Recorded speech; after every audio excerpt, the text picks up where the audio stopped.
All right, let's look at the homework 3.3, problem number 8.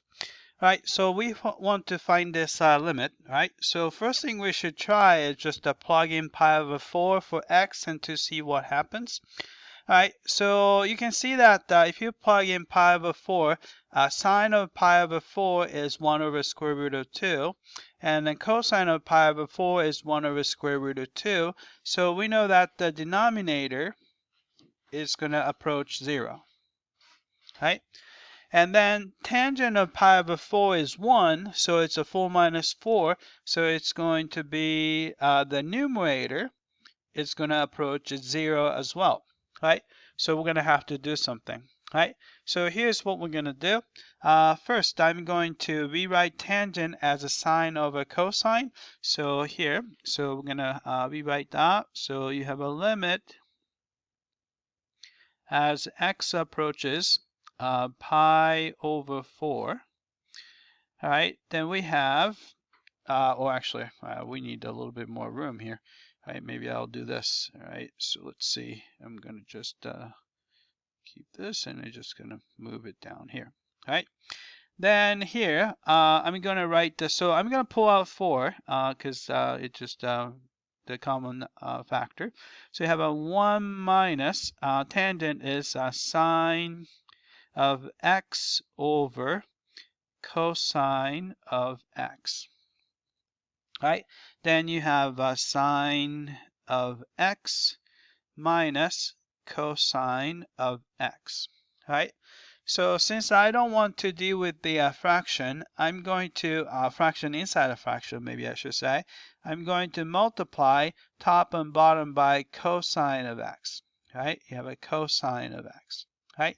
Then you'd end up getting, so you still have a limit as x approaches pi over 4.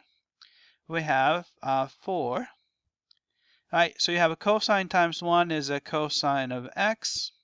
Minus cosine cancel out, so you have a sine of x. And then over, oops, sorry.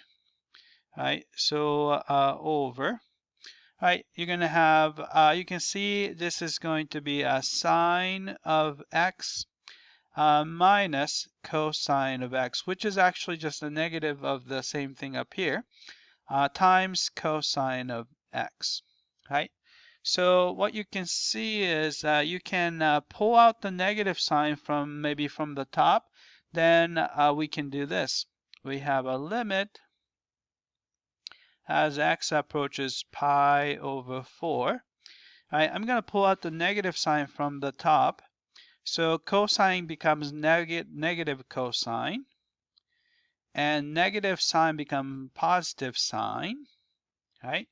And then all over, you have exactly the same thing, sine of x minus cosine of x, and then you have times cosine of x, right? Then we can cancel common factor on top and common factor on the bottom. All right, then if you clean it up, you're gonna have limit as x approaches pi over 4.